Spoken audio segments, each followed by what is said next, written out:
This is Mary Beth Hunter with the fourth episode of the Better Conflict Bulletins podcast, The Transformers, where we speak with people who are working on making the American conflict better. We'll include peace builders who are mediating difficult conversations between red and blue, teachers training their students in conflict skills, journalists who are committed to being trusted by all sides, and technologists asking what platforms can do to help. Today we're speaking with conflict transformation specialist and trainer Lorraine Segal. Lorraine wasn't enjoying her career as a tenured professor in what she says was a toxic workplace. She took the leap of leaving full-time academia to learn about and practice conflict transformation. On today's program, she shares her experiences and thoughts about the importance of asking questions and how to separate the person from the problem. Today we're speaking with Lorraine Segal of Conflict Remedy. Welcome, and please tell us a little bit about your background. Oh, well, thank you so much, Mary Beth. I'm really glad to be here with you and your listeners. I was a tenured professor at a community college for many years, and it was a wonderful experience in many ways. And I was in a very toxic environment where I was bullied and mobbed. And afterwards, I thought, this can't be what a mediation is. And I was actively looking for a different career anyway. I really wanted to escape from this toxic academia. And so I started exploring and found a program in conflict management, as it was called then, and took one class and fell in love with the field and pretty much transformed myself. This event sounds like it had a huge effect on you, not just directing the way of your career, but it also sounds like it impacted you a lot emotionally. Would you mind telling us a little bit about that? I can't even regret that because I love the field of conflict transformation so much, and I don't think I would have explored it if I hadn't had such high motivation to make a change. I was so naive when I got the full-time job. I had been a freeway flyer, piecing a schedule together from all these different colleges in the San Francisco Bay Area where I was living. And then I got this full-time tenured job and I was ecstatic.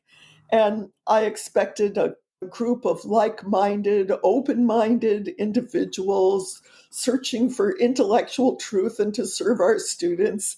And instead, checked every single box for why people get mobbed. I was different. I was a Jewish lesbian. My students were lovely, but it was an extremely toxic, closed-minded environment. I think I was the only one there.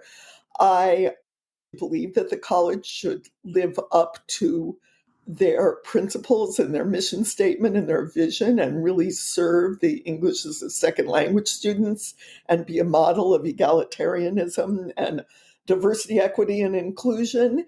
And none of that was true.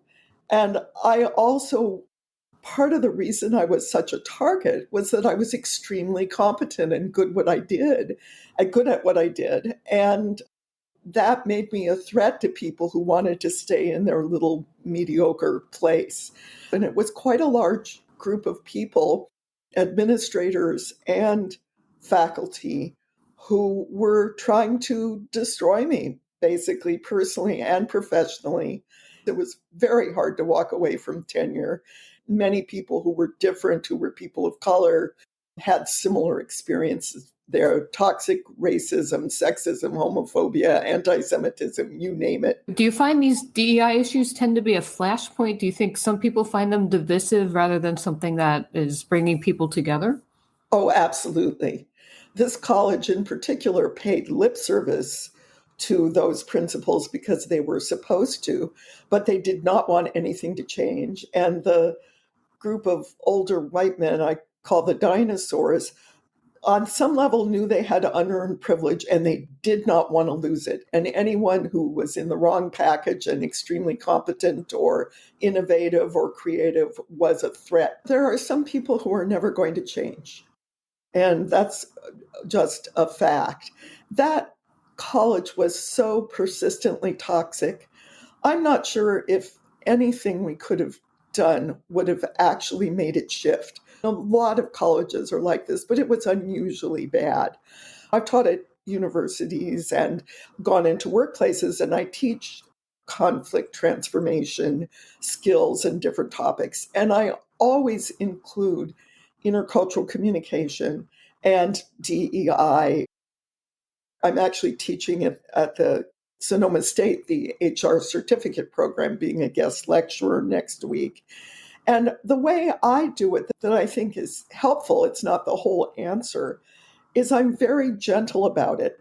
People are scared. They're scared of losing privilege. They're scared of being called racist. They're scared of being labeled bad. And they're afraid that something terrible is going to happen to them. I'm talking about white people. People of color, no. They're looking for a better change and equal opportunities and respect. And approaching it that way seems to create more openness for people to be able to listen and understand.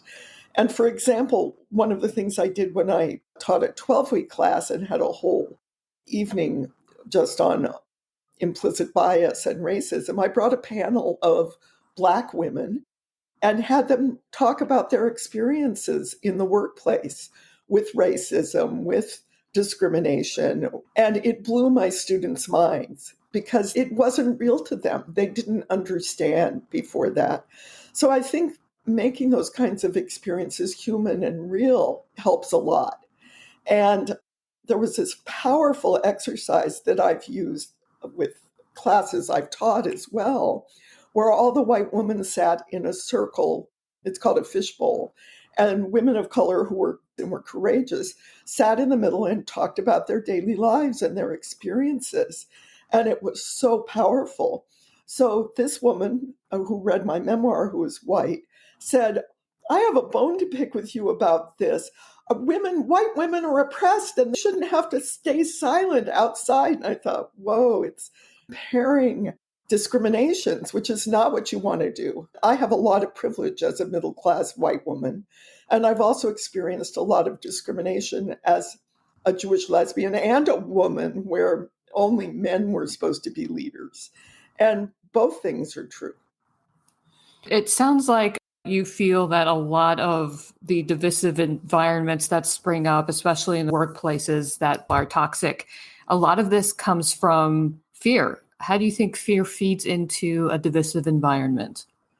I think it's the root of it. Fear and hatred of what's different, a fear that you might have to change, a determination to have things stay the way they are and deny that there's institutionalized racism and sexism and homophobia. I did a lot of forgiveness work with these people because I did not want to have a bitter heart and be consumed with hatred. And I prayed for them every day for their transformation, for their well-being. And that was for me to have a peaceful heart. But a side effect of it was that I did find some compassion and realized that for them, change felt like annihilation. And so they felt justified in lying and being hateful and cruel because they felt like their total destruction was the alternative, which of course isn't true, but that's how they felt. Let's pivot and speak about how to conduct a disagreement. How can people disagree more constructively? Well, that's a great question, and it's one of the foundation ones, Mary Beth. There's several components. One is that conflict is directly related to misunderstanding each other and making assumptions about each other, which is directly related to the story we are telling about ourselves, about the other people, and about the situation. And another element of it is how we see mistakes, our mistakes, other people's mistakes. I was originally trained as a mediator, and I actually don't do a lot of formal mediation anymore because when I discovered conflict coaching, I realized that I didn't like the aspect of mediation that I was using all my skills to simply keep people from flying out of their chairs and choking each other. And what I discovered is if I could talk to them separately, I could listen to their stories, validate what was difficult and hard and hurtful and angering about that, and then ever so gently start redirecting them to, okay, that makes sense, but how do you think the other person might be seeing it? What's their story? What's their perception? And so many times people are simply missing each other. There are malicious people. I would never say there aren't. But a lot of times people really have a story about the other person's motivations. They don't realize that the other person has a completely different set of stories and issues. And when I can bring them together, which I've actually been very successful at doing, sometimes they don't even need me to talk to each other because they've opened up their stories and their thinking. Um, and other times with me, they're able to resolve things that felt absolutely unresolvable, where they saw the other person as the enemy. How does your work as a mediator reflect what's going on in the country? If, for example, you're working with someone who says, you know what, I don't believe in privilege, I don't believe in systemic racism or sexism, and I think this is just an agenda. You obviously personally believe differently. So how do you work with that in a calm way? How do you not make this a gang up then on the person who you might disagree with? Well, as you've already seen my bias towards working with people one-on-one first. And because I studied at the Intercultural Communication Institute in Portland, which is all about communicating across cultural differences and communicating across bias, etc. And I've definitely had some experiences where people were in that place. And my very first thought might have been, what? But what I do is I remind myself that they're a human being, that they have different information from me. There's reasons for what they believe. And they might be open to shifting or they might not. Let me give you a couple examples. One of my students missed this was the 12-week program, missed the week I did on implicit bias, racism, intercultural communication. So we had a phone call and I kind of caught her up on what she needed to watch and what she needed to read. And she said, I don't believe it makes any difference if you're black or white. And my first thought was, as I said, what? I didn't say that. And I thought about for a minute about what I knew about her. She was from a working class background. It had been a big deal for her to go to college. She did not have much money. She was working full time. She'd lost her job and was looking for a new one. She had all these issues going on that made her feel like she wasn't privileged. And it's true, she was not. But what I said to her is, well, think about two women, a black woman and a white woman. One who's black, who's just like you. Think of two other women who were professors, one who's white and one's black. Do you think their experiences would be exactly the same? And she'd never thought about it before. And she got it. She said, wow, I guess that's a little bit different. And she said, but I've never seen it. And I said, well, if you pay attention, you're going to see 1,000 examples on TV and in your life. And she said, well, I better pay attention. I didn't accuse her of anything. It was very gentle. I had another experience where I was in a business networking group and someone stood up and introduced himself. He was in construction and he used a horrible anti-Semitic expression in introducing himself. And I felt like I had been stabbed through the heart. I'd never heard anyone actually say this before. And I knew I had to talk to him after the meeting, and it was very uncomfortable. But what I did was I did not make him the enemy. I went up to him afterwards and I said, that felt really awful when you said that. And he said, I know, I'm so sorry. I said, you probably hear that a lot. He said, yes, I'm around people on construction sites and they say things like that. And it just came out and I don't know what to do about it. And I said, I understand that. And I know what you can do. The next time you hear someone say that, you can speak up and tell them it's not okay. He said, oh, and I could tell them what happened to me in this meeting. I said, right. And so we had a conversation about it because I didn't demonize him. I didn't like what he did, but I really did what we talk about all the time in mediation of separating the person from the problem. That goes into what you discussed on your website about creating a safe environment for people using your services. How exactly is that done when you've got two people on either side of an issue? I create the safety first individually with them. So they feel like I'm on their side because I'm on both their sides. I want to help them understand and communicate together. So when I build that rapport and empathy with each person, they both feel like they have an ally in the room because I am. And a lot of times they find out they're not on the opposite side of an issue. Now, of course, I don't do political mediations. These are workplace, but I'll give you an example. A credit union hired me to deal with a big conflict between one of the vice presidents and a manager. The manager was Black, the vice president was white. I worked with them separately and we talked about what she was thinking and why things had happened from her perspective.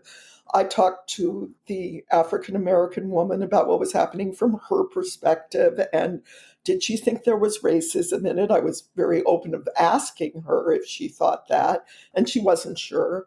And it turned out that they each had really big misunderstandings about the other person. The VP thought she was protecting and being kind to the manager by trying not to give her too much work. The manager felt disrespected because of that, but also the manager had these judgments that the VP would be exactly the same kind of manager that she was. And so when we talked about those kinds of things, and like with the VP, I said, well, did you ask her if she wants to do that? Did you ask her if it's too much? And with the African American, the Black woman, there's more than one good way to be a manager. You can't expect her to read your mind. Can you ask for what you need and want from her? And they never even needed me to talk to them together because it opened up their thinking that they were missing each other, not that they were enemies. And so they started out really feeling like enemies, but they weren't. Then they resolved it and had a good working relationship. How interesting that you phrased it as, do you think there's racism involved? What's going on here? I think if this situation were explained on Twitter, this would be an instant firestorm. The manager, who was Black, trusting me that I was willing to look at that and support her around it if it was an issue. I was fully prepared to do that, to do consciousness raising with a white woman if I needed to about that issue. It just turned out that it wasn't a big deal. And it sounds, most importantly, these women were willing to let go of those grudges and resentments and move forward together. And it sounds like you've dealt with this a lot in your life. You mentioned that you prayed a lot for the people that were involved in your situation. If someone is perhaps an atheist or agnostic, what do you think is the best way to let go of grudges and resentments for them? My only criteria really for clients is that they're willing to look at their part and willing just even a tiny bit to change. And if they can do that, if they're willing to go there with me, then I can generally help them. If they're not, if they're stuck in their little space, there's not much I can do. And I work with lots of people who are atheists or agnostics. It's funny because it's one of the questions I ask if they're holding a grudge or a resentment, I call them prayers or affirmations that I give them and tell them to do every day. And it doesn't matter to me at all if they're atheists or they're Buddhist or Christian or whatever. It makes no difference. The idea is that they're willing to send good thoughts or blessings to that person, that they're willing to acknowledge their own part. And it works just as well. One of my prayers starts out, and when I give it to people, I will fill in the blank for them, but it's God is universe, light, or nothing. Please grant me, and you don't even have to know who you're doing it with. And it works. It sounds like that's a good weapon, for lack of a better word, to use with adults bullying other adults. If you find you're an adult in the workplace, or if you're, for example, in a teacher-parent relationship, what kind of advice do you have for them to deal with bullying? Well, I also teach some about bullying, and primarily the first thing I say about it is it isn't the same as conflict. And people get confused about that. Interpersonal conflict tends to be equal opportunity. If it's all one way, if it's an assault, an attack by one person on another, it's bullying and it requires different strategies. And I think the only one that overlaps is the affirmation one, because affirmations are helpful for us to know that we're okay, even if people outside are not telling us that. I've worked with people who are doing the bullying behaviors and people who are being bullied both. And sometimes the same person can be both in slightly different settings. Some of it is setting boundaries, getting support. In horrifically bullying situations, the best thing is to, in my personal opinion, is to get out because it's so destructive. And I've worked with a couple people like this who were so deeply wounded that they never worked again, as far as I know. Sounds like it's more traumatic than a lot of people realize. Yes, and especially from my observation, if people have unresolved trauma from their childhood or earlier in life, if they were somehow abused or traumatized and it wasn't healed, they're at greater risk of bullying and it can have a much more traumatic effect. It sounds like it's something that they bring forward no matter how old they are, and that affects how they deal with other human beings on a interpersonal level. For example, that guy over there who is either red or blue and I'm red or blue, I don't trust him. Something that can multiply and be applied to people who are in an out group very easily. Yep, people like to have in groups and out groups, and I think a lot of my work is that we're all humans on the planet together. Is it getting better or worse or just different? I don't know if I can characterize it so simply because there have been some leaders recently in the US who model hate, bullying, rejection of difference, that it has emboldened and encouraged that in many people, which I find so sad and wrong. I also think that simultaneously, that more people from different groups are speaking up about their experiences. That in HR, for example, there's more about understanding that a robust, creative, productive workplace has differences. You end up with better products, better environment, better everything if you manage that skillfully. I think both things are happening simultaneously. The goal is not to avoid conflict. Conflict is good. It's just how you manage it. There's quite a bit of writing about good conflict, bad conflict. The worst conflict is the pointing finger. You're impossible. You're the enemy. You're different. I can't talk to you. I hate you. That kind of conflict is dangerous and can definitely get out of hand and lessen the humanity of the people who are doing the hating, in my opinion. There's a quote I love: if everybody's thinking exactly the same, nobody's thinking very much. So when you think of the whole idea of creative problem solving, how can we make this better? How can we do things differently that invites more people, that solves the problem, that creates more wealth? When people have very different perspectives, they bring a richness to it, any discussion of outcomes or solutions that is simply not possible if everybody's thinking the same way. I have this wheel that I use. It's called the Wheel of Power, I think. And it's got about 25 little wedges for the circle and 3 circles within that are all about what's your privilege? What's your power? So, for example, a Black middle-class college-educated woman has some privilege, but she also has discrimination. It can be about religion. Are you disabled or able-bodied? what's your educational background? What's your native language? There's a million different aspects of it that make up the whole of who each of us are and how we navigate through the world with what privilege and what challenges. Do you think it's more healthy for people to view themselves as more holistic people who are made up of all kinds of different parts rather than I am this race, I am this religion, I am this gender? Absolutely. Yeah, And absolutely. how do you leverage that when there's a disagreement or you see a workplace becoming toxic? I meet people where they are and see them as whole people with challenges and mistakes, etc. And then I help them do that with each other. That's one reason I mentioned that I did a panel that was all Black women, and I certainly could have included Latinx people, I could have included men.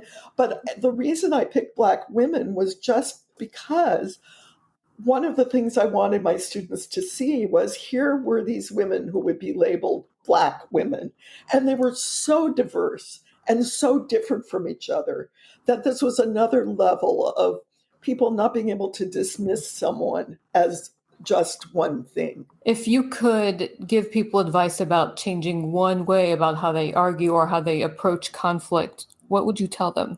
This is a complicated subject. It depends which expert you talk to, but there's quite a bit of writing. Between 60 and 90% of conflict is internal. It's all about how you feel about yourself and other people, the sum total of your experience, the story you're telling yourself about that situation and that person and yourself, how much you see yourself as a victim or an actor, all those kinds of things. So the first thing that I want people to do in a conflict is take a deep breath and start asking themselves questions. And I have different lists of questions. What other stories are possible? What would happen if you didn't pick this story? And it's amazingly powerful. That's just one simple technique, but it's very powerful. Asking questions, bringing more into the narrative. Yes. Thank you so much for your time. We appreciate it. Is there anything you're working on now you'd like to tell us about, and tell us where we can find you online? Oh, well, thank you for that, Mary Beth. I'm always looking for more opportunities to coach people and to teach and train in organizations or universities. So I would welcome inquiries about that. I have such a good time, and so do my students, and I love doing that. And I write a blog, and you can sign up to receive my blog at my website, which is conflictremedy.com. I also give a free article about the high cost of conflict. So if they're trying to convince the C-suite people to hire conflict management and conflict transformation training, it's a good one to use. And I also wrote a memoir, Angels and Earthworms, An Unexpected Journey to Joy, Love, and Miracle, which is kind of a more lighthearted take on conflict and transformation. And you can find it on the same website, which is conflictremedy.com/book. And those forgiveness prayers or affirmations I talked about, if you sign up for that newsletter, you get those as a little freebie. Lorraine, thanks so much for your time. We appreciate it. Oh, you're so welcome. Thanks for having me. Thanks so much for joining us today, Lorraine. Come find the Better Conflict Bulletin at betterconflictbulletin.substack.com to subscribe to our free and weekly newsletter, including an edited transcript of today's conversation. If you have any feedback or suggestions for our work, find us on Twitter at better_conflict. We appreciate the moments you spent with us. See you next time, and remember that all people are whole people.